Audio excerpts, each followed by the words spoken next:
Olá, olá, estamos ao vivo? Sim, estamos ao vivo. Bem-vindos a mais uma live do Grupo Editorial Pensamento. Eu sou Adilson Ramachandra e hoje vamos falar de um assunto bem interessante aqui para quem gosta de tarô, oráculos, como um processo de autoconhecimento, não apenas aí como uma coisa ligada com uma questão oracular, preditiva, mas realmente como um instrumento para você olhar para si mesmo como um reflexo desse oráculo tão interessante que é o tarô. A live de hoje tem como tema o tarô como instrumento de autoconhecimento, as cartas como um caminho de descoberta, de compreensão da nossa essência. E nós chamamos duas pessoas muito importantes aqui para comentar sobre isso. Eu vou falar um pouquinho delas já já. Primeiramente eu vou falar como nós vamos fazer essa live. O que nós vamos tratar nessa live hoje?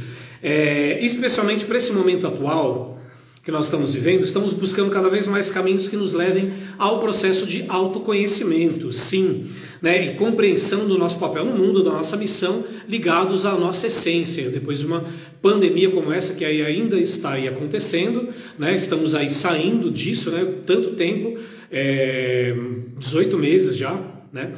E então, as muitas ferramentas que podem nos ajudar a tornar isso mais latente, esse processo de autoconhecimento em nós, você pode utilizar, lógico, meditação, psicanálise, terapias comportamentais, corporais, e o tarô, lógico, é uma dessas ferramentas, e nós vamos debater como esse oráculo, como esse conjunto de cartas, já aí que tem toda uma história, nós vamos falar um pouco sobre a origem do tarô também, pode nos trazer esse conhecimento e como se relacionam com outros processos de autodescoberta, aí como a psicanálise, inclusive. E para falar sobre isso, nós vamos chamar duas pessoas que estão muito conectadas aqui com a gente, com o grupo, já fizeram várias lives com a gente, é a Verbena In e o Emanuel J. Santos. A live vai estar aqui, assim, está dividida em 3 pontos importantes. Na primeira parte, por que o tarô traz autoconhecimento, como ele pode nos ajudar e o que é o tarô enquanto ferramenta de autoconhecimento. Essa é a primeira parte da live. E aí na segunda nós vamos analisar as cartas da Lua, do Enforcado. Alô, alô, estão me ouvindo? Acho que eles estão entrando aí direitinho. Bom, vou continuar aqui falando então. Nós vamos falar sobre as cartas da Papisa, da Lua e do Enforcado. Entrando num processo todo de várias análises em cima dessas cartas aqui com a... Nós vamos finalizar falando como o tarô pode nos trazer ótimas reflexões para o dia a dia e como nós podemos utilizá-los para guiar as nossas próprias escolhas. Estamos aqui recebendo os nossos participantes. Cadê? Pena. Oi, vocês estão me ouvindo? Ouvindo, mas não estamos te vendo. Eu não consegui arrumar essa câmera, ela tá do lado diferente aqui. Oh, meu Deus, como é que faz isso? Vamos continuando aqui. Só estou explicando um pouquinho sobre a live. Vê se você vai acertando enquanto a gente chama o Emanuel aqui. Ela realmente não estamos te vendo, bebê. Ela teve que sair aqui, está tendo aí um pequeno probleminha técnico com a câmera. Sempre tem o notebook, ou então aí no caso o celular dela, e ela pede para entrar ali de outra maneira. Muitas pessoas aqui conhecidas entrando. Cláudia Raul, boa noite. Quem mais? Ciranda Menina. Glaucia Psicologia. Boa noite a todos aqui na live. E enquanto isso, eu vou falar um pouquinho aqui dessa nossa nova edição do Tarô de Marsella. O primeiro Tarô de Marsella editado no Brasil, né? Ele tem uma história muito interessante. E os 2 primeiros tarôs de Marsella foram editados na década de 70. Eram cartinhas pequenininhas que vinham encartados na revista Planeta. Verbena, você ainda continua reduzida pelo outro lado da câmera. Desculpa, gente, estou tentando. Ele não aparece a opção Sem problemas. para eu Sem virar. problemas. A gente está continuando aqui e vai tentando. Aí nós lançamos o livro, né? Ele é aquele livro de capa laranja, aquele antigo. Agora ele está aqui, ó, na capa dura. O livro ele é todo ilustrado, né, direitinho aqui. Fizemos aqui com um sépia, bem interessante, é um livro tudo diferente. E nesse livro tem apresentação, pós-fácil e textos complementares meus, que eu acresci aqui, né, do trabalho do Carlos Godo, ligado com a parte toda a parte histórica da origem do tarô de Marselha, alguns adendos às jogadas que ele coloca aqui em textos complementares. Boa noite, Emanuel. Boa noite. Agora deu certo. Falando aqui um pouquinho dessa edição do Tarô de Marselha, que para as pessoas que realmente já gostam, conhecem, vale a pena você repor. É a primeira restauração que nós estamos fazendo no Brasil do conjunto facsimilar Grimaud-Marteau, 1931, até converso para o tarô original. Eles vão falar um pouquinho mais a questão das cores, textura. Tem aqui, no caso, uma moldura extra, por causa do nosso tamanho das cartas, que é 8x13, e não 7x12, que é o padrão do tarô, né? E eles vão explicar um pouco aí hoje sobre as diferenças do tarô de Marselha para o tarô Waite, que o Waite, ele na realidade não passa de quê? Ele tem muita simbologia que foi modificada, eles vão falar um pouco mais sobre isso, mas qual é a diferença? É uma leitura moderna, ali no caso, né, do início do século XX, Art Nouveau, do tarô de Marselha, que tem ali origem mais ou menos 1760 e até mais para trás, né, de alguns que antecedem o deck do Nicolas Conte. Então, com os nossos participantes, eu vou aqui falar um pouquinho sobre eles rapidinho, e aí vamos começar aqui a nossa live. Mais uma vez, boa noite a todos que estão chegando aqui. Muito obrigado por vocês estarem aqui conosco. Hoje tem muita coisa interessante para falar do tarô, então, como um processo ligado ao autoconhecimento. O Emanuel J. Santos, ele é doutorando em literatura comparada pela UFMT, colecionador de baralhos e cartomante profissional há 20 anos. Dedica-se ao estudo das mais diversas cartomancias ao redor do mundo e é autor dos livros Conversas Cartomânticas, Sibila della Zingara, Cartomancia, Teoria e Prática, e Cartomancia Italiana e Exus, Pombagiras e Malandros, a Cartomancia de Eliane Hartmann. A Verbenaim é psicanalista, astróloga, taróloga, no ambiente terapêutico voltado à compreensão dos processos de desenvolvimento humano. Ela passou por um processo individual de transformação de vida e carreira e que a fez abraçar o caminho terapêutico, colocando-no em serviço para apoiar outras pessoas que também sentem essa necessidade de transformar as próprias vidas. O trabalho dela tem foco nas transformações humanas, mudanças de etapas de vida e ajudando as pessoas a se reconectarem com uma verdadeira vocação, fortalecendo as intenções sinceras e apoiando o redirecionamento das escolhas para uma vida mais autêntica. Então, bem-vinda novamente, Verbena. Sempre um prazer você estar aqui com a gente. Obrigada. Bem-vindo, Emanuel. Obrigado. Pode aí falar com o pessoal. Então, boa noite. Boa noite, Legal. gente. Boa noite, pessoal. Desculpem o revertério da câmera, não estava aparecendo a opção, mas quando o Emanuel entrou, aí disponibilizou, viu? Você foi pé quente. Achamos que estava sendo abduzida. Bom, olha, então nós temos aqui hoje algumas perguntas nessa primeira parte da live, depois vamos partir aqui para a prática. Vai ter tiragem, hein, gente? Vai ter tiragem, vai ter explicação da parte toda ligada com o processo simbólico, pictórico, depois as questões arquetípicas ligadas com o tarô e os processos ligados com a psique, que é a Verbena que vai contar também para a gente, com relação ao tarô de Marselha e ao tarô do Rider-Waite. Então, a primeira pergunta para ambos, lógico, vou começar aqui com uma citação do Rider-Waite, que é muito importante. Ele abre aqui um livro muito legal aqui do nosso catálogo, que é A Arte de Ler o Tarô para Si Mesmo. Logo na abertura desse livro aqui, né, há essa citação do Arthur Waite. O tarô é um repositório de representações simbólicas, de ideias universais, as quais contemplam todos os integrantes inerentes à mente humana. E é nesse sentido que as imagens contêm uma doutrina secreta, e que é a compreensão por parte de poucos e de verdades presentes e na consciência de todos. E isso daqui abre, né, aqui esse livro, né? Ele é co-criador, né, do baralho Rider-Waite Smith, criado aí no início do século XX, por volta de 1909, 1910, saiu em 1911, e ele mostra que é muito importante pensar como um processo ligado ao autoconhecimento. Então, dentro disso aqui, nós vamos fazer uma pergunta aqui para vocês. Cadê aqui? Deixa eu me encontrar. Qual aqui é a pergunta? Página 3, sim. Você pode falar, Emanuel, que é importante, né? Da parte das representações simbólicas da carta, e a Verbena destacar aqui sobre os aspectos mais universais, das questões inerentes da mente humana, a que isso que ele se refere? Sim, claro. É curioso a gente começar com o Waite, porque o Waite, ele foi membro da Golden Dawn e ele fundou a própria ordem dele.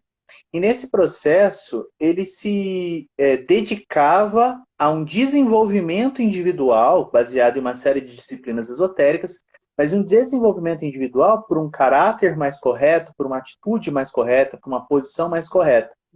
E o baralho que ele desenvolveu foi um baralho justamente voltado para essas práticas. É um baralho que é exclusivamente voltado para a adivinhação e para a magia, né? Para a magia cerimonial.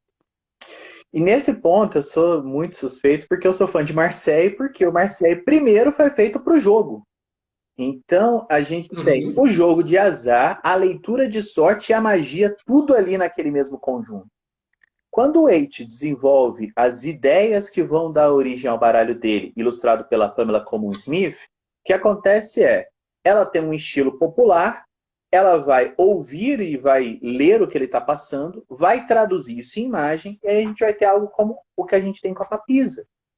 Papisa do Marseille aqui, que é uma representação clássica, que é a base para a qual os baralhos a partir do século XVIII vão se voltar para desenvolvimento dentro das ordens iniciáticas. E aqui eu tenho o quê? Eu tenho uma representação que pode ser lida tanto quanto a papisa do Marseille, como eu posso interpretar cada um desses elementos aqui presentes que estão voltados para essa ordenação, para esse aspecto mais esotérico que o Waite pregava. Então, nesse sentido, quando eu penso na ideia do autoconhecimento com a cartomancia, eu penso tanto nessa experiência do jogo, tanto o jogo de azar quanto a leitura de sorte, sendo uma forma de avanço, uma forma de reflexão, uma forma filosófica de entrar em contato com imagens, quanto também a perspectiva de a gente entrar em contato com esse conhecimento que está por trás dos panos. Eu não diria nem escondido. Ele está por trás, está aqui na nossa frente, é só saber ler direitinho. Verbena, então é isso, né? Quer dizer, como é que essas representações simbólicas, essa doutrina secreta, né, que ele coloca, que ele se refere, pode nos levar a uma maior consciência de nós mesmos e do mundo, já que está aí, né? Ou seja, tem aquela questão realmente mágica, que o próprio Eliphas Levi fala, né? Você pode sempre dizer tudo, que tudo será entendido apenas pelo ouvido do bom entendimento daquele que está pronto para aquele conhecimento, né? Sim. Como é que é isso? Claro, tem essa tônica, sem dúvida, né? E o tarô, antes de tudo, tem uma tradição como um elemento divinatório. Então, é para poucos mesmo, né? Uma coisa bem seletiva. Mas eu gosto muito dessa frase do Waite, porque ele antecipa a teoria dos arquétipos, que veio bem depois disso. Né? Então, quando ele fala que o tarô é um repositório de representações simbólicas, e no final ele ainda fala, né, da consciência de todos. Olha, consciência de todos, consciente, inconsciente coletivo. E a gente sabe, né, que nessa época, onde o tarô estava bastante em evidência, então a gente teve esse período do início do século XX marcado pela produção de outros tarôs mais corajosos, vamos dizer assim, mas também a gente teve a invenção da psicanálise, exatamente nessa mesma temporada. E a gente também sabe que essas pessoas tinham contato com o tarô. Freud tinha contato com o tarô. Jung tinha contato com o tarô, né? E, então, essa ideia das representações simbólicas serem algo que estivesse num tecido acessível à consciência de todos, é a base da teoria dos arquétipos. E por isso que a gente fala que os arcanos do tarô são representações arquetípicas, né? Porque aí dentro dessa proposta do arquétipo a gente não tem um acesso completo ao arquétipo, é um mistério em si. Mas a gente pode ter vislumbres, né? O arquétipo depende muito do espírito do tempo, para que a gente possa captar, sintonizar com ele, né? Então o tarô também não é composto de qualquer imagem. São imagens arquetípicas. Então, a gente não pode pegar uma seleção de figurinhas e dizer que aquilo é um tarô.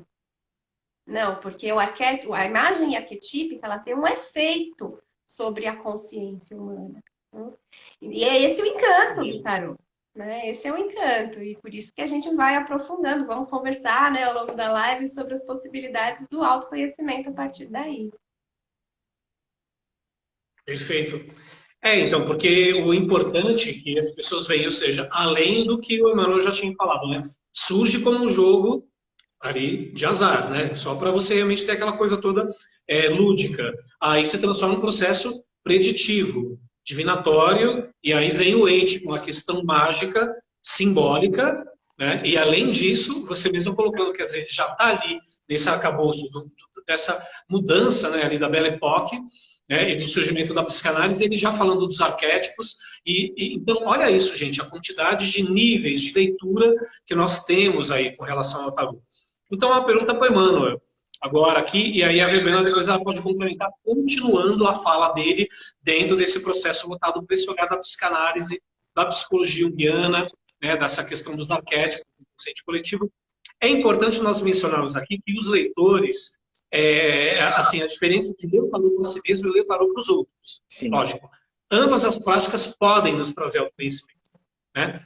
Mas em que sentido eles se diferenciam, né, essas duas práticas, e se assemelham para este fim, ou seja, no processo de objetivo mesmo do autoconhecimento.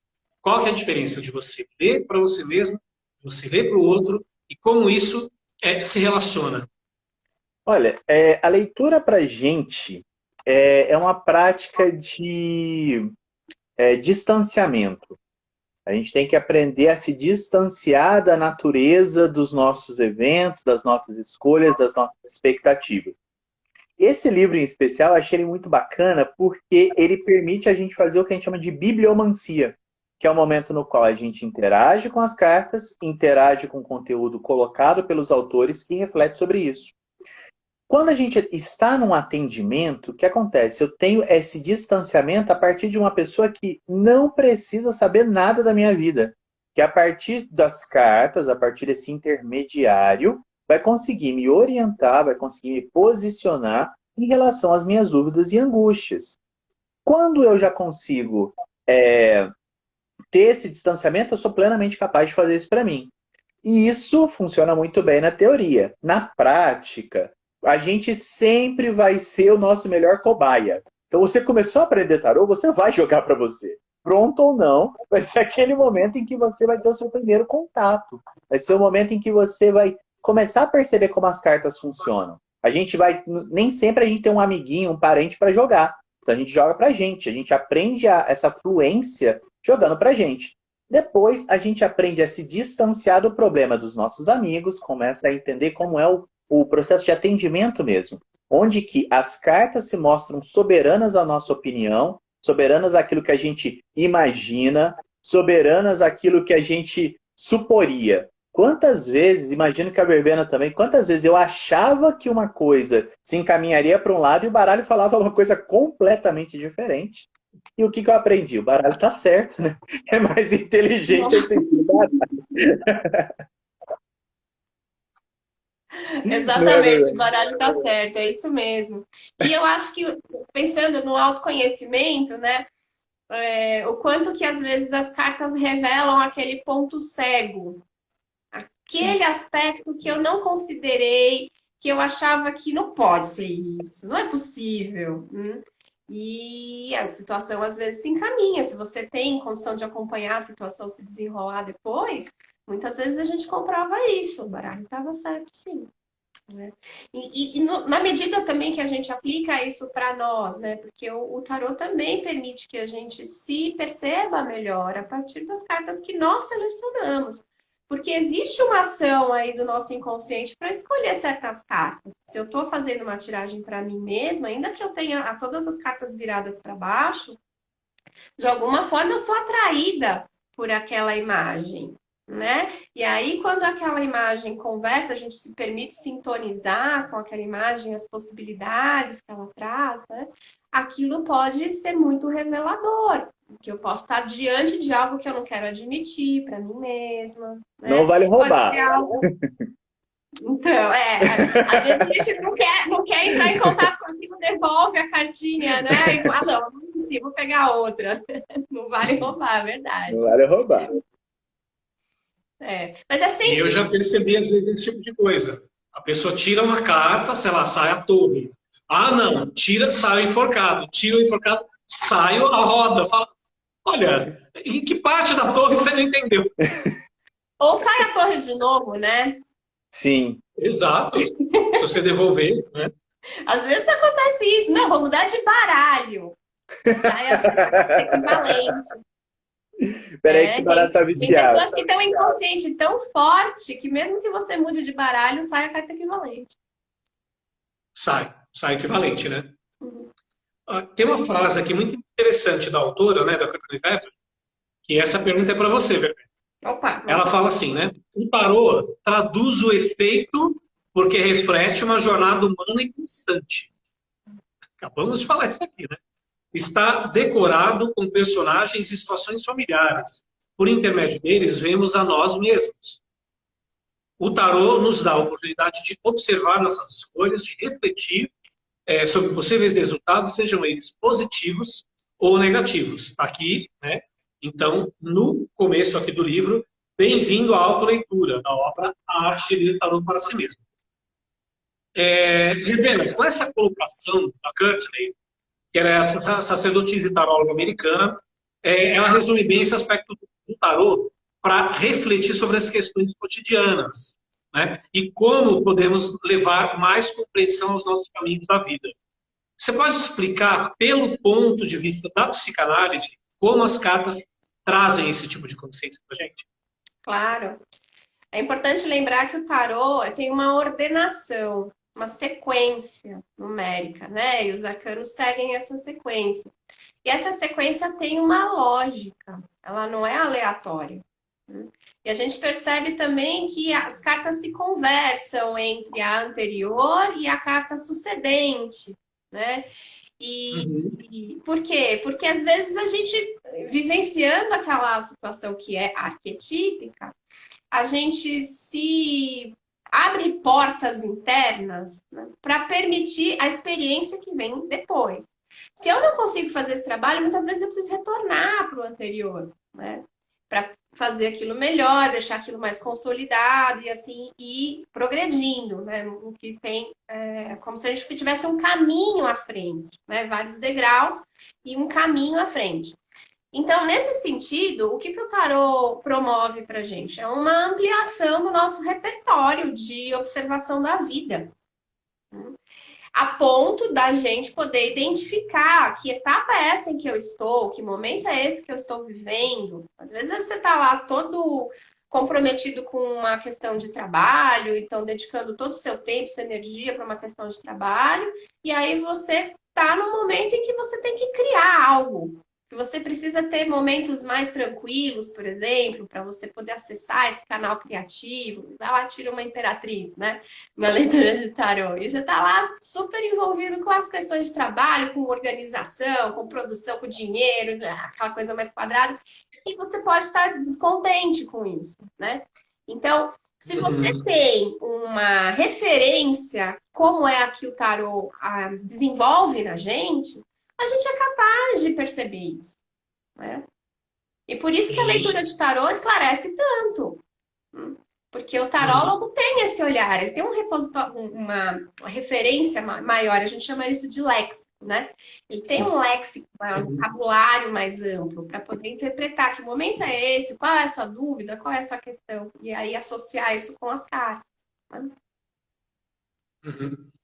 Eu vou continuar então, porque isso que você está falando é muito interessante, e depois eu quero que aí no caso, o Emanuel, ele volte para a questão simbólica, também é muito importante. Nós temos aqui uma trilogia muito interessante, que é do tarot muito importante, que é o Florent Paris, né? Nesse primeiro volume, gente, na página 183, ele trata de um assunto muito interessante e ele comenta o quê? Eu queria perguntar isso para a Verbena. O que seria, Verbena, a tiragem de origem psicológica do tarô e como ela contribui para esse autoconhecimento, que é realmente o tema aqui, né, do Tarô de Marcelo, a jornada do autoconhecimento, é o guia do usuário para tiragens e interpretações, o primeiro volume. Né? Então, como é que é essa questão da tiragem psicológica do tarô? Quando você tira, você não está mexendo, não está brincando com ele, não está perguntando se você vai ter aumento, se a pessoa vai ficar ou não vai na sua vida, não está em nenhum processo preditivo, não está usando em ritual mágico. Quer dizer, como é que você trabalha essa questão de contribuir para o seu autoconhecimento quando você pensa no tarô com essa questão psicológica, que é o que ele aborda aqui nesse livro? Claro, vamos lá. A gente tem, né, então, autores mais recentes que fazem essa associação com os processos emocionais, psicológicos, psíquicos, muitas vezes. E isso é algo bastante novo, né, para a tradição do tarô. Mas a gente percebe que é possível, sim, essa conversa, né? Os arquétipos, eles representam padrões de comportamento, formas de pensar a vida, formas de interpretar as coisas que nos acontecem. E isso dá pistas de como que a gente está se desenvolvendo ou não se desenvolvendo, muitas vezes, né? Então, aplicada dessa forma, as cartas que uma pessoa se interessa ou que ela tira mesmo, podem ser reveladoras. Então, nesse livro em especial, né, o azulzinho, né, ele vai falar isso, dessa sequência. Nesse livro, esse autor ele traça um paralelo de algumas cartas com alguns temas. Então, por exemplo, ele propõe que a carta da Lua tem a ver com processos de medo, processos fóbicos, né?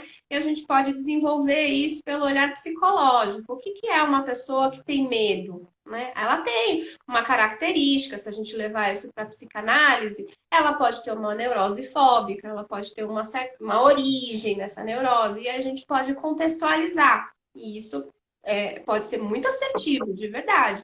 Eu tenho essa prática, né, no consultório para pacientes que têm essa abertura e a gente consegue perceber vários aspectos mesmo do desenvolvimento emocional a partir das cartas que as pessoas sintonizam. Né? Às vezes não é uma tiragem de tarô, às vezes a pessoa se aproxima do tarô e uma imagem que ela conversa com ela. Eu fiquei manuseando o tarô aqui, gostei dessa. Qual que é? A torre. Ela nem sabe de tarô, ela nem sabe o que a torre significa, mas ela sintonizou com a torre. Olha aqui, que revelação, né? Então, sim, a gente tem essa possibilidade, sim, porque primordialmente o arquétipo tem uma força organizadora da consciência, porque ele é um símbolo, né? O símbolo tem capacidade de fazer a união da experiência com aquilo que é o conceito abstrato. O símbolo une essas duas coisas e a pessoa consegue entender o que está acontecendo com ela. Né? Então, é nesse sentido que vai a aplicação psicológica, terapêutica do tarô. Né? Promover uma apresentação do símbolo que vai conversar com o momento da pessoa. A gente não sabe que símbolo é esse. Né? Então, como terapeuta, a gente também não pode sugerir para a pessoa, olha, medita aqui nessa carta. Isso é um processo totalmente autônomo que a gente pode apoiar com o conhecimento do tarô. A gente pode apoiar. Né? Então, alguns autores têm essa proposta, né? Alguns mais diretos, como o Parisse, e alguns mais amplos. Né? A gente tem aqui, por exemplo, no Brasil, a gente tem aquela edição do trabalho do Vídeo para Mágica, que também promove um olhar muito bonito, terapêutico, né? Com o uso das cartas e tudo mais. Então, é uma proposta mais recente, mas muito feliz, muito assertiva, que eu gosto e eu uso nos meus atendimentos também. Perfeito. Quer falar alguma coisa sobre essa fala aí da verbena, ligado ao aspecto simbólico mais oculto, o Emmanuel? Então, eu achei assim muito precisa a fala da Verbena, sobretudo por colocar essa questão do psicológico como algo bem recente.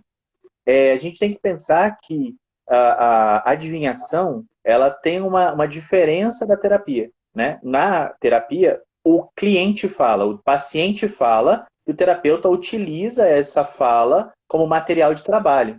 Numa consulta de cartomancia, o cartomante fala. A pessoa ouve, então a interação é diferente. No momento em que o baralho está na nossa frente, o baralho é nosso intermediário, quando eu estou num processo terapêutico, o cliente tem mais acesso ao baralho, ele vai ter essa interação maior com o baralho, mas se eu estiver num processo adivinhatório, é o cartomante como intérprete. É o material que o cartomante diz que vai se tornar o tema da conversa. Então, quando a gente tem atualmente essas leituras psicológicas, elas são o quê?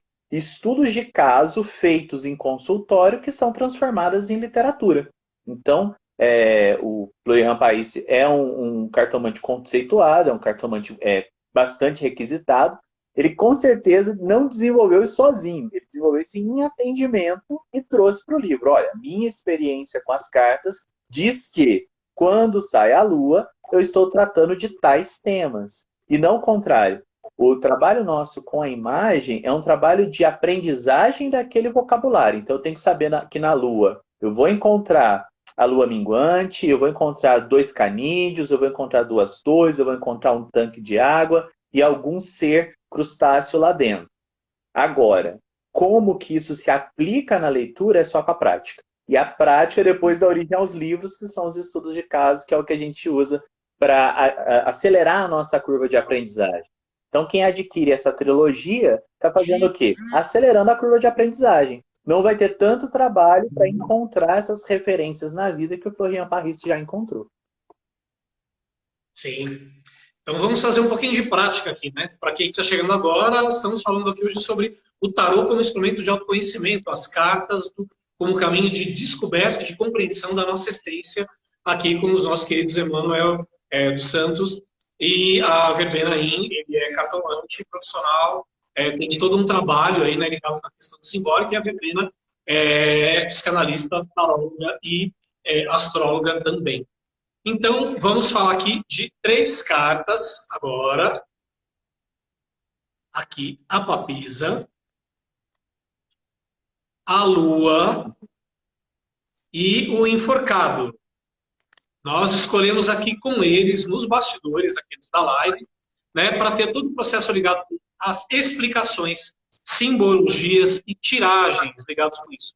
Nós vamos analisar bastante a parte simbólica do tarô, o que pode te trazer de reflexão em processos essenciais de compreensão de nós mesmos.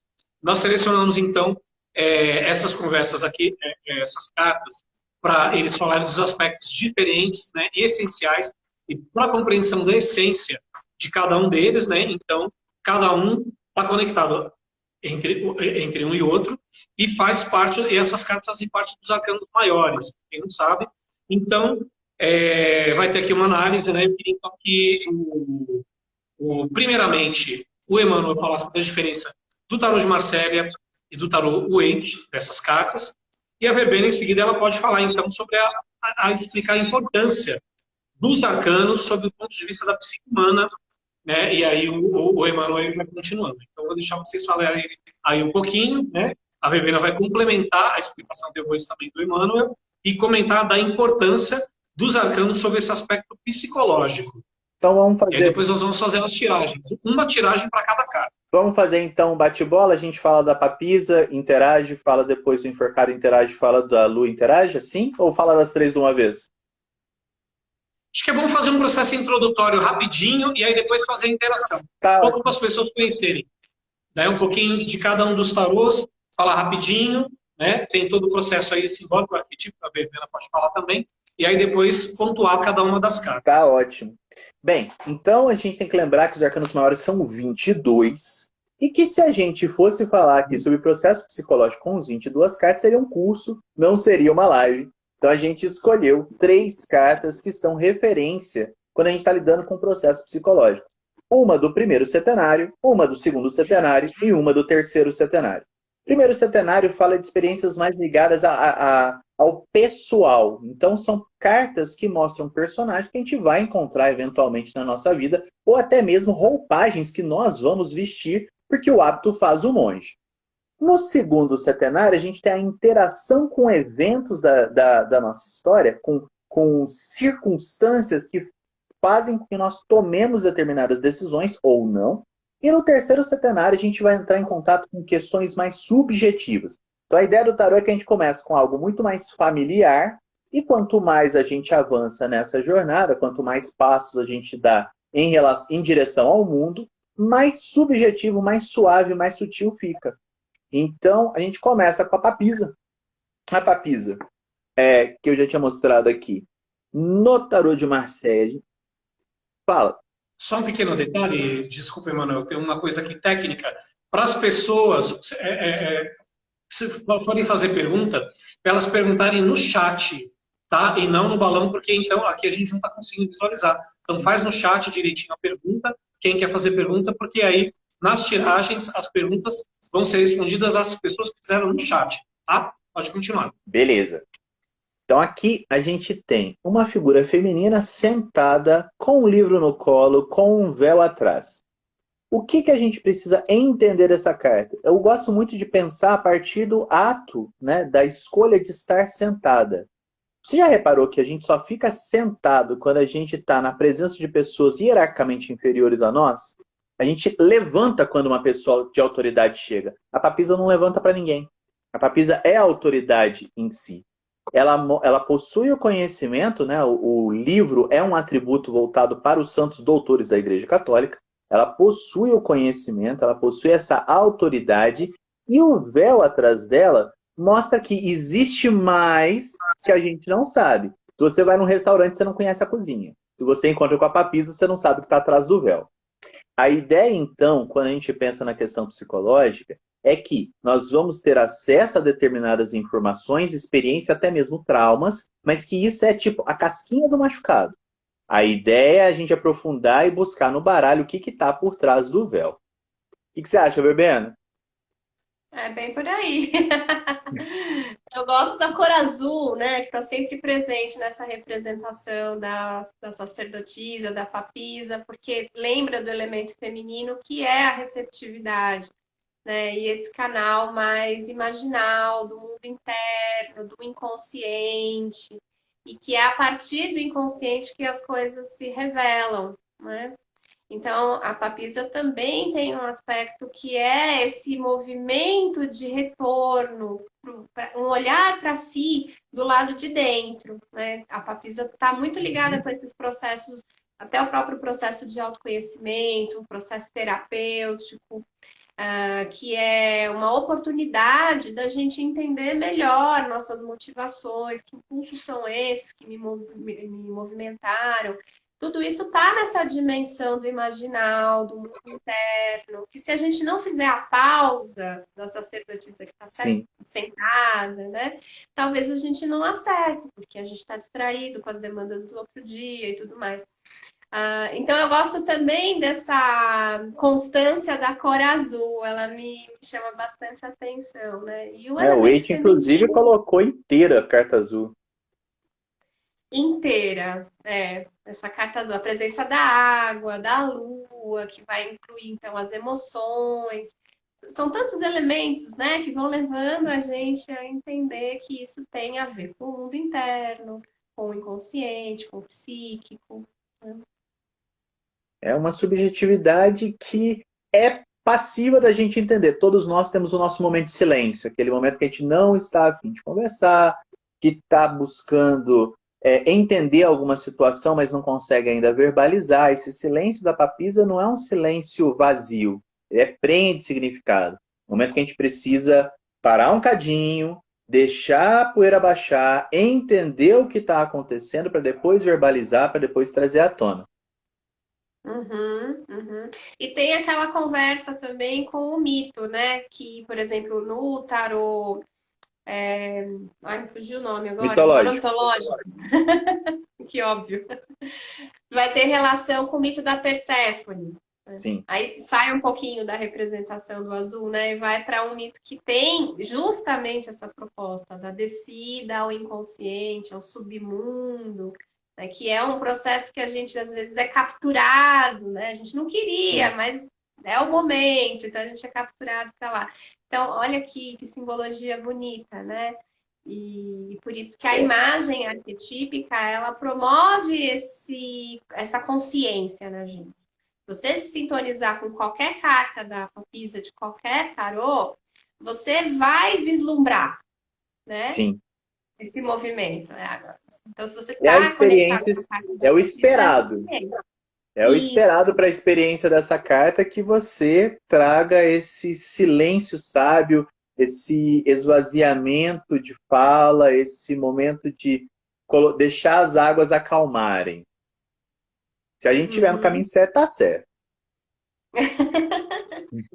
Então vamos aprofundar isso aí, vamos para a Lua. É, tipo, né? Vamos sair do laguinho e vamos pular no buraco de uma vez. A Lua, ela é curiosa para a gente pensar, por quê? Tem um macete para a gente interpretar a carta do tarô. Cartas que não têm figura humana são problema. Então a gente começa com uma das cartas que tem menos figuração humana possível. A Lua não tem nenhum ser humano, mas ela tem representações humanas subjetivamente colocadas.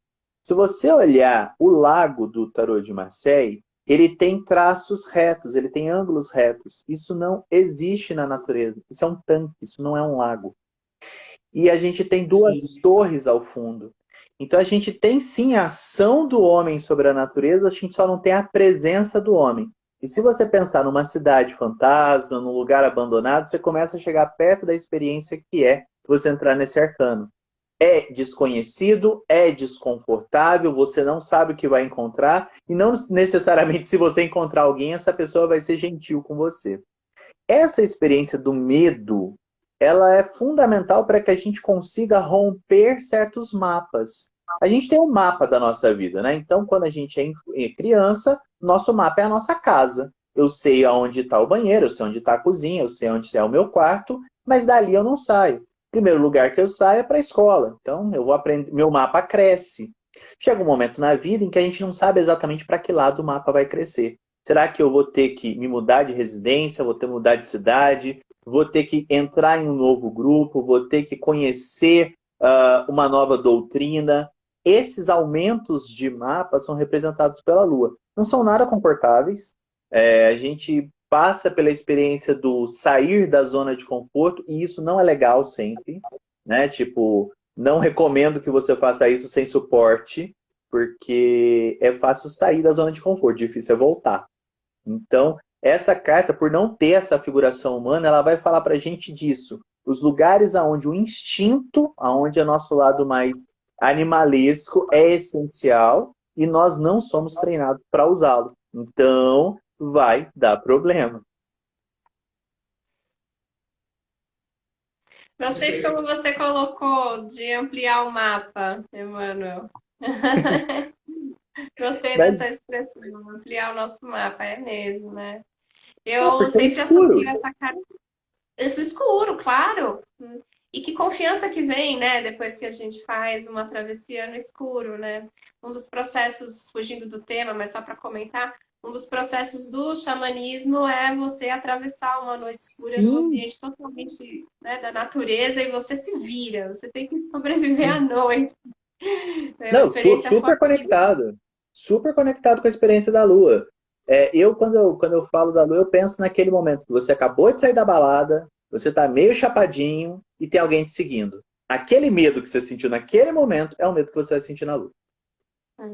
Claro, porque é o desconhecido, né? A gente tem a simbologia da travessia. Tudo te leva para essa travessia, mas ainda assim eu posso estar resistindo, posso precisar de um pouco mais de firmeza para poder dar esse passo. Sim. Eu tive uma experiência, um momento com essa carta da Lua, e um sonho que me acontecia recorrente nessa época era estar, né, como se fosse num alto de um templo, um lugar muito alto, assim, com umas colunas, e eu sentia que eu precisava pular, né? E aí eu ia até a pontinha e voltava. ia até a pontinha e voltava. E sentia o vento, né? Assim, enfim, até que eu consegui fazer Nossa, esse pulo na forte. minha vida. Desculpa, Dilson, não te Legal. ouvi. Falei que forte isso, desculpe. Foi. E foram sonhos recorrentes, né? Então, realmente era uma travessia que eu precisava cumprir. E lembrei também que no tarô mitológico essa é uma carta representada pela Hecate, que é a Sim. senhora dos caminhos, né? Das encruzilhadas e dessas travessias também da vida. A gente Hoje a realmente gente. Desculpa. ultrapassar, né? Ultrapassar uma etapa. Hoje, e é engraçado que hoje a gente tem um culto a Hecate que é mais organizado, mas era uma senhora muito temida, né? Porque os lugares aonde ela transita são lugares que você vai ter medo de transitar. Ela é uma senhora do cemitério, ela é uma senhora da encruzilhada, e hoje encruzilhada pra gente é iluminado. Você imagina você tendo que chegar na sua casa no escuro, a pé, errar o caminho. Se você errasse o caminho, você ia perder muito tempo, ia perder tempo, não sabia o que ia encontrar. Então você rezava a Hecate para quê? Para que você não errasse o caminho, que ela guiasse você na escuridão. Então a presença de uma senhora tão medonha também tem o seu atrativo, que é: eu tenho medo de te encontrar de susto, mas se eu precisar, eu quero saber o seu nome e saber te chamar. É isso. Bom, e aí, Agora pro pronto. pendurado. Bem, essa carta, ela já tem uma questão aqui cultural no Brasil que é importante a gente trazer, que é o nome dela. Né? Originalmente é Le Pendu, né? O pendurado, e quando passou para o inglês virou The Hanging Man, e aí quando foi traduzido para o português virou enforcado. Eu não acredito que isso seja um erro, eu acredito que seja uma ampliação semântica do sentido, porque quando a gente pensa na experiência do enforcamento, é uma experiência de asfixia. A gente está pensando no momento em que você não tem condições de respirar. Você não tem condições de ter o primeiro ato da vida. Você saiu da barriga da sua mãe, a primeira coisa que você faz para sobreviver é respirar. O enforcado te tira isso. Ele te tira o básico, ele tira a tua base. E nesse caso da carta, como a gente tem o pendurado, o que é a nossa base? O chão. Ele está de ponta cabeça, ele está à mercê de algo ou de alguém. Esse ato, culturalmente falando, era um ato de humilhação, era um ato de exposição, era uma brincadeira de mau gosto. Inclusive, se a gente vê filme de aventura, o que acontece com o herói? Em algum momento ele é pego pelo pé, ou ele é pego em uma armadilha e passa para outra experiência. Então, quando a gente pensa nessa carta, ela está entre a sacerdotisa e a lua. Ela tem um pouco dessas duas experiências. O enforcado está consciente, ele está de olhos abertos, então ele se aproxima da experiência da papisa, dessa interioridade. Você imagina você preso numa situação que você não tem controle, você vai ter que tomar posse daquilo que você tem de habilidade, senão você entra em desespero. Mas ele também participa dessa experiência lunar na medida em que você não sabe o que vai acontecer e você não tem o passo, você não tem o pé firme, calcado num terreno conhecido. Então, quando a gente lida com o enforcado, a gente está lidando com a experiência da culpa e da humilhação. A culpa é aquilo que você sabe que você merece castigo, mas você não acredita que o castigo é merecido, porque se você sabe do castigo, o castigo vira responsabilidade. Se você não sabe, você se infantiliza e começa a pensar: poxa, alguém vai me castigar, alguém vai descobrir, alguém vai falar de mim. Enfim, aquele processo que é doloroso, é incômodo, mas que também é infantil. E por outro lado, ele fala da humilhação, que é o quê? O momento em que você não se adequa, você não é aceito, mesmo buscando a aceitação e a adequação. Então se você se veste sem decoro, se você se veste de forma inadequada para um determinado evento, o evento é de você vestir terno e você vai de bermuda, na melhor das hipóteses você não vai ser aceito ali. E na pior das hipóteses, as pessoas vão te aceitar, mas vão te apontar, vão te olhar de rabo de olho, e você vai ter que ter 2 vezes mais autoconfiança para se manter ali, a menos que essa tenha sido sua escolha de estar em evidência. O enforcado não deseja estar, ele está contra a vontade. Então é o momento que você não respeita o decoro, você não respeita o protocolo, só que é tarde demais para voltar atrás. Bastante coisa para você analisar aí, hein, VP? Quanta coisa, né? Eu adoro essa carta, eu acho ela uma grande provocação, a começar pelo título, né? Que ele não está enforcado, ele está pendurado, né? E isso faz a gente pensar nos momentos em que a gente também se sente enforcado, quando na verdade está pendurado, né? Porque essa avaliação pode ser muito subjetiva e determinada por traumas, por maneiras de repetir, por exemplo, algum tipo de situação, eu me vejo enredado de novo, sem opções, como sugere a carta, né? Então, a pessoa está aqui limitada, né, num espaço, parece que ela não tem muita amplitude de movimento. Sugere que os bracinhos estão ali atrás também amarrados, mas a gente sabe que não. E em que momentos da vida a gente às vezes não está assim, né? Na vitimização, permitindo que os outros sejam abusivos conosco, por exemplo, permitindo intrusões, permitindo que as pessoas nos impeçam de viver a nossa vida, as nossas escolhas, aí eu ponho a culpa no outro, né? Então, muito curioso, porque quando a gente tem uma tiragem divinatória, um atendimento divinatório, que a pessoa sai muito essa carta, ela tem esse perfil. Mas eu não posso. Não, mas não vão deixar. Mas eu não vou ter dinheiro. Nossa, nunca vou conseguir fazer isso. Ela se impede, né? Mas ela costuma interpretar que são os outros que a impedem. Por quê? Porque é um processo mental aqui, ela está com uma ideia errada de si mesma e das suas próprias possibilidades. E muitas vezes ela está levando algum tipo de vantagem aí. Tem algum ganho secundário nessa atitude.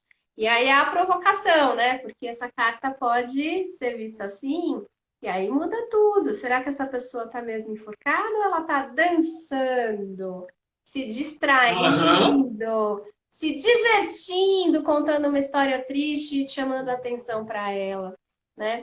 Então, essa é uma carta que... Usando isso, né? Usando isso em benefício próprio para não dar o passo, né, Bebê? Exato, exato. Porque a carta seguinte é uma carta que chacoalha a gente, né? A carta, depois do enforcado vem a carta da morte, aí a coisa ficou séria. Então, sim, aqui eu estou tentando evitar um confronto que em algum momento eu vou lidar com ele, né? Ninguém fica nessa carta a vida inteira. Em algum momento eu vou ter que lidar com a carta da morte, né? Mas enquanto eu tô naquele me engana que eu gosto, a gente tá aqui, ó. E é curioso que... É uma grande provocação essa carta. Quando a gente pega os tarôs oriundos da Golden Dawn, como é o caso do Eight, a gente tem esse halo aqui, né? O halo é um símbolo de santidade. Porque essa carta é associada a todos os deuses sacrificados, aqueles que se sacrificaram pelo bem maior. Só que é sempre importante a gente pensar, quando a gente está no exercício do sacrifício, que o sacrifício tem que ser um exercício nele mesmo. Se eu faço algo para alguém, eu faço primeiro por mim, porque eu quero fazer. A ilusão é pensar que ao fazer algo para o outro, eu vou ter a reciprocidade garantida. Então, o risco dessa carta está também na síndrome de mártir, na pessoa que acha que por ela se sacrificar, ela obrigatoriamente vai ter o seu lugar no céu, ou vai ser aceita pelo grupo, ou vai ter o amor da família. Então existe também essa coisa, não, eu estou pendurado, mas é por muito amor por você, é porque eu realmente te amo. A gente também vê que isso não é, né, não é a base de um relacionamento sadio. Às vezes é até o oposto, tem um processo narcísico ali, né? Sim. Que a pessoa está colocando aquilo, só que na realidade ela não está disposta para o outro, ela só está falando, olha o halo aqui em volta de mim. Exato, exato. Olha que gracinha que eu sou, sabe? Exato. E tem ali o aspecto realmente assim, do autoconhecimento disso também, né? Porque essa carta me lembrou também o quê? Essa questão toda, né? O Odin, 9 dias pendurado para conseguir conhecimento único. Quer dizer, você tem as camadas, tanto da questão mais psicológica, mais de você usar essa coisa trickery, né? De não crescer, né? Ou de manipular, mas também de ser um sacrifício real. Então depende de como vem as cartas ali antes ou depois. Né? É que essa experiência do sacrifício, até a Verbena pode falar melhor que eu sobre isso, Se a gente pensa no tarô mitológico, a gente está falando de Prometeu. Ele foi sacrificado, ele teve o castigo de Zeus, mas ele fez por onde, né? Ele trouxe o fogo para a humanidade, alguma coisa ele fez. Quando Odin fica lá 9 dias na árvore, não é à toa. No 9º dia, as runas caem para ele. Ele ganha um conhecimento mágico. Quando a gente pensa nos mistérios da crucificação, a gente tem a ressurreição. Então não é gratuito. Não se esgota no evento. Claro. Temos perguntas? Já temos perguntas já ou não? Porque já... Gente, vocês acreditam que nós já estamos 1 hora aqui quase? Uau! Não vi pergunta. Deixa eu confirmar aqui se tem perguntas aqui. A nossa coordenadora de marketing, a Carolina Bessa, do meu lado. Não temos. Então, acho que nós podemos, então, fazer uma síntese aqui de tudo isso, né? Porque, olha, se a sacerdotisa, ela simboliza sabedoria, conhecimento, intuição, crescimento, a gestação, né? A nutrição do corpo, da alma, quer dizer, uma carta ligada ao processo de intuição, aspecto espiritual de jornada. Então, quer dizer, ela simboliza também os terapeutas, né? As tiragens de ordem psicológica. E aí, no caso aqui, a questão da lua já vem o arcano de psicologia ligado com distúrbios comportamentais, psicologia das relações humanas, a luz, então, né, sobre elementos confusos que você tem, a representação do fascínio, do encanto, assim como também de ilusões, né, de coisas que você percebe ali, que é algo, a pessoa, ela me ama, e sai lá a carta, né, da lua, fala, então, vou te contar que isso daí, quem ama é você está refletindo ali no lago, né? É uma questão tua, narcísica, que essa pessoa não te ama tanto assim, não. Né? Se sair a carta da lua, no caso, né? E a questão do enforcado, ou seja, essa questão de perda, morte, no sentido de transformação, de rendição, se entrega, de se entregar, né? Mas também a questão da confiança nas tramas, né? Do próprio destino, amadurecimento da espiritualidade. Ou seja, olha quantas camadas tem dentro do processo todo de tarô. Não é à toa, né, que aqui existem outros volumes também, né? Mas olha aqui só sobre guia de autoconhecimento, o que o Florian Parisse coloca. Então, aqui no caso, eu queria fazer agora uma pergunta para os dois, né? Para esse processo todo de como o tarô pode trazer reflexão, né, no dia a dia e como guiar as nossas próprias escolhas. Quer dizer, só nisso aqui que os nossos participantes comentaram, olha quantas camadas foram colocadas e o que elas têm aqui de síntese, né, que eu estou falando aqui agora um pouco para vocês, baseado no roteiro que nós temos aqui, né, desse processo todo. Olha, nesse livro aqui, que ele é muito legal, vou falar um pouquinho dele para vocês, tarô instantâneo e fala, opa, comprei, estou sabendo. Não. Ele é um guia de mitologia, simbologia e tarô explicado de forma clara, simples e direta. Né? Ele tem aqui as posições. Né? Aqui depois o Emmanuel pode falar um pouquinho mais dele, mas ele tem uma coisa aqui muito legal, que é colocado aqui na página 21 pelos autores. As cartas do tarô adicionam tempero à vida, mas você não pode viver apenas de temperos. Seu livre-arbítrio, seu livre-arbítrio para tomar as próprias decisões é o seu prato principal. Quer dizer, você vai tirar as cartas, vai te mostrar um caminho, uma ideia, um processo, quer dizer, como tem essa palavra alemã tão forte, né? Quer dizer, o motivo principal, a meta principal, o leitmotiv é aquele. O que você vai fazer com isso? Como você vai utilizar isso? Né? Então, quer dizer, para os dois, pode qualquer um dos dois começar, eu acho que vocês estão conversando de uma maneira muito encantadora, aqui, muito complementar. Como deixar a voz do tarô ressoar em nosso processo interior, nesse momento tão conturbado que a gente está vivendo. Quer dizer, como é que você usa esse processo de você tirar, de você saber em que posição que aquilo está, né, para você utilizar isso de uma maneira a você ter a meta, você ter o caminho, mas você também utilizar o seu livre-arbítrio de uma maneira que aquela informação te traga realmente autoconhecimento. Bom, vou Quem começar então. Quem quer Vai lá. começar? Eu acho que a riqueza maior, então, do tarô e usar com essa proposta de se conhecer melhor, né? Tem a ver com a gente aceitar as mudanças das etapas de vida. Eu acho que isso é o mais bonito do tarô. Que a gente dê permissão para as experiências, não resista às experiências, né? Então, quando a gente busca uma leitura de tarô divinatório, muitas vezes a gente está com alguma angústia, uma questão mal não resolvida dentro da gente, a gente precisa de algumas pistas a seguir. Então, a gente percebe que as experiências cabem, né, todas nos arcanos maiores do tarô. E aí, muitas vezes, aquilo que não está funcionando é aquilo a que a gente está resistindo. Né? A esse chamado que a vida propõe para a gente de ampliar, de crescer, de mudar, de desapegar de alguma coisa que não funciona, que você está sustentando uma coisa que não é sua, é uma expectativa da família, é uma vida de plástico que te venderam, porque a gente está nessa sociedade de consumo, enfim. Então, o tarô apresenta para a gente essas possibilidades de sermos nós mesmos. Né? E aí a gente sintonizar a partir da imagem, que efeito essa imagem traz para mim, que aspectos essa imagem pode estar evocando dentro de cada um, né? Porque isso é o poder auto-organizador da psique. Né? A partir do momento que você buscou o tarô, é a sua psique já se organizando. Você não está conseguindo fazer isso sozinho, vai lá no tarô.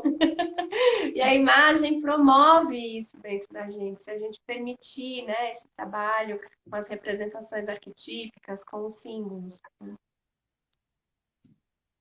Bem, falando desse livro aqui, esse livro é ótimo para quem não joga ainda, mas está querendo aprender. Então, assim, você monta a cruz celta, então isso é o mínimo conhecimento que você precisa, é aprender a cruz celta, que está no começo do livro, monta a cruz celta, e à medida em que você for virando as posições, você lê, porque o texto está descrito para cada uma das 10 posições para 78 cartas do tarô. Então, é um exercício de bibliomancia bastante interessante para você também se acostumar com a ideia de como é uma interpretação. Esse livro, os autores foram os autores do Tarô Encantado, que foi um sucesso da década de 80 aqui no Brasil, e agora a gente tem uma edição nova. E pensando na pergunta a pergunta do Adilson com a questão que a Verbena falou, o que eu penso é o seguinte, qualquer oráculo, né, o oráculo que eu sou especialista é a cartomancia, mas qualquer oráculo tem a função de ver, tem a função de você enxergar.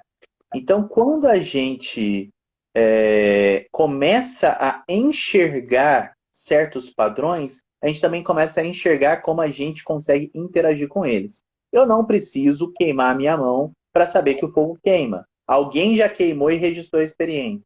Eu não preciso pular na água para saber se ela é molhada. Alguém já pulou e me contou. E da mesma forma, à medida que eu atendo outras pessoas, à medida que eu interajo com as outras pessoas através do baralho, eu também interajo com essas experiências. Eu também aprendo, eu também desenvolvo a minha empatia, eu também consigo enxergar perspectivas que não estão no meu destino, mas que estão no destino dos meus próximos. Então, o oráculo, dentro de uma circunstância como que a gente está vivendo, que é uma questão mundial, é uma questão que a gente vai ter diversos grupos interpretando o mesmo evento de forma diferente, uma série de posturas que são coerentes ou não com um bom resultado. E ao observar isso e aprender com as cartas, eu consigo colocar esse distanciamento. Eu consigo ouvir as vozes, mas não necessariamente me integrar a elas. Eu não preciso assumir nenhuma postura de começo. Eu aprendo a respeitar a própria natureza do tempo. O tempo revela todas as coisas. As cartas me adiantam o assunto. Eu acho que é por aí.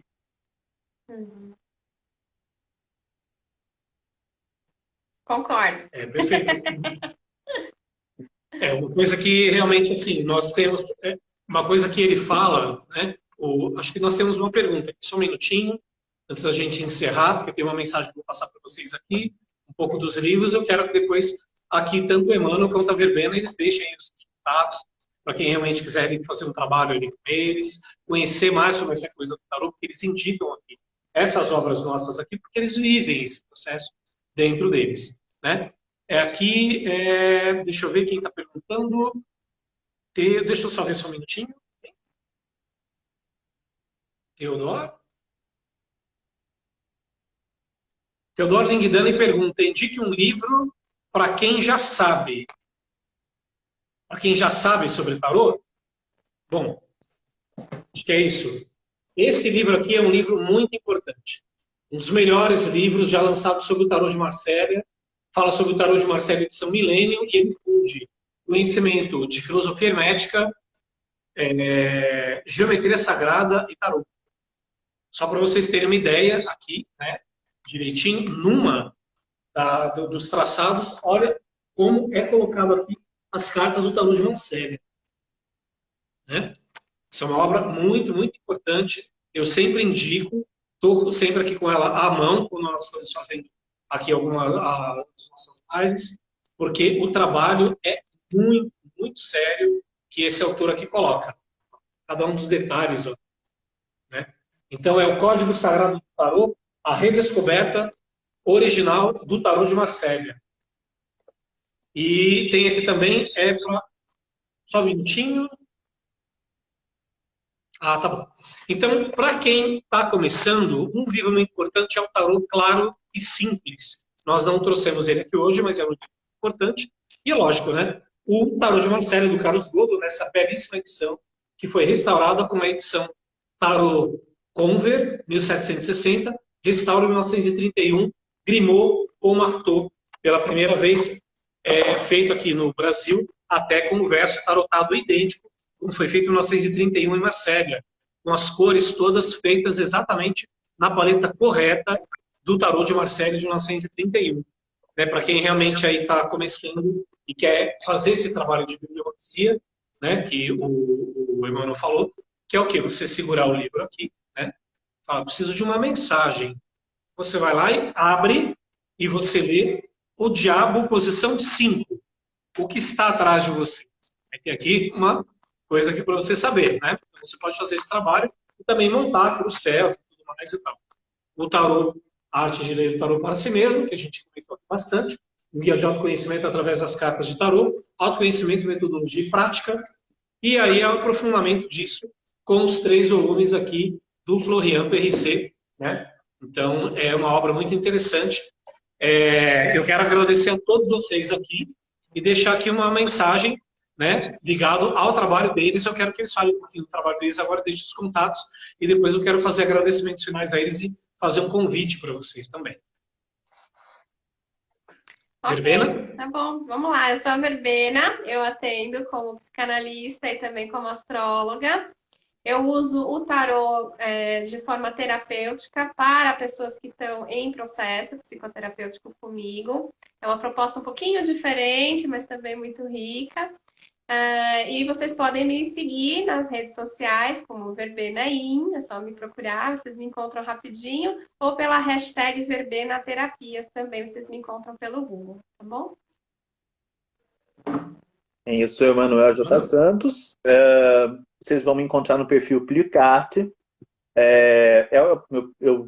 Eu já escrevi um bocado na internet, então esse perfil é o que eu estou escrevendo agora, é o mais fácil de vocês me acharem. E eu ministro aulas, eu ministro os meus atendimentos e, eventualmente, eu abro uma caixinha para ler para quem está ali seguindo a página. Então, siga a página que todos os dias tem uma carta de um baralho escolhido pelos seguidores.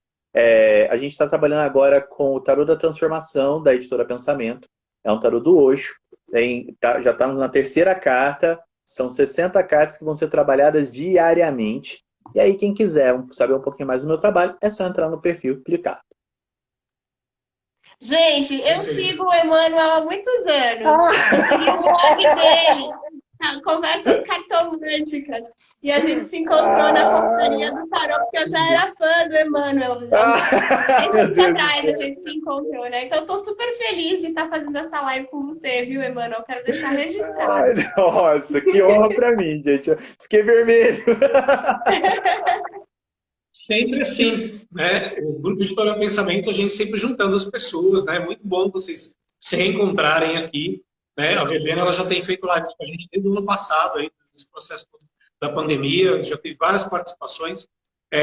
Vem mais uma live com ela participando de uma coisa muito legal, que é o nosso maior periódico, o nosso carro-chefe, ela agora como uma das astrólogas do Almanaque do Pensamento, junto aí com a Teresa Cavallo. Né? Então, eu quero deixar aqui claro para vocês que nós em breve vamos estar aqui com uma live sobre isso. E agradecer a todos que estiveram aqui com a gente nessa aula fantástica, mostrando essas diversas camadas desse oráculo. Continue nos seguindo nas redes sociais, sempre, e temos muitas novidades aí ainda até o final do ano, e muitas coisas interessantes com a questão do tarô, dos oráculos, e outros processos ligados ao autoconhecimento para o ano que vem. Gente, tem obras maravilhosas aí chegando. E queria deixar uma frase aqui do Florian PC para encerrar, que ele diz algo muito legal do tarô, que acho que é uma síntese do que nós vivemos aqui de uma forma muito lúdica. Ele fala o quê? Admire o tarô como você o faria diante de um quadro, de um mestre da pintura. Reserve um tempo para deixar-se se impregnar pelas imagens. Talvez o filme da sua vida passe diante dos seus olhos. Lindo. Então, só uma mensagem aqui, né, do Grupo Editorial Pensamento, minha, né, como editora, sou a Gilson Ramachandra. Então, continue seguindo a gente nas redes sociais. Sempre estamos com essas lives aqui passando todo esse processo de conhecimento, além dos livros. E a Editora Pensamento, sempre, né, a gente passa isso, que ela não publica simplesmente livros. Porém, ela trabalha com mais que livros, inspiração, traz aqui para o Brasil livros para o mundo em transformação há 114 anos no mercado. Então, muito obrigado a vocês dois, muito obrigado a todos que estiveram aqui. Aqui o meu agradecimento também ao apoio aqui da Carolina Bessa, nossa coordenadora de marketing, está sempre aqui nos bastidores com a gente. E muito obrigado, até a próxima live do Grupo Editorial Pensamento. Tchau, tchau. Tchau.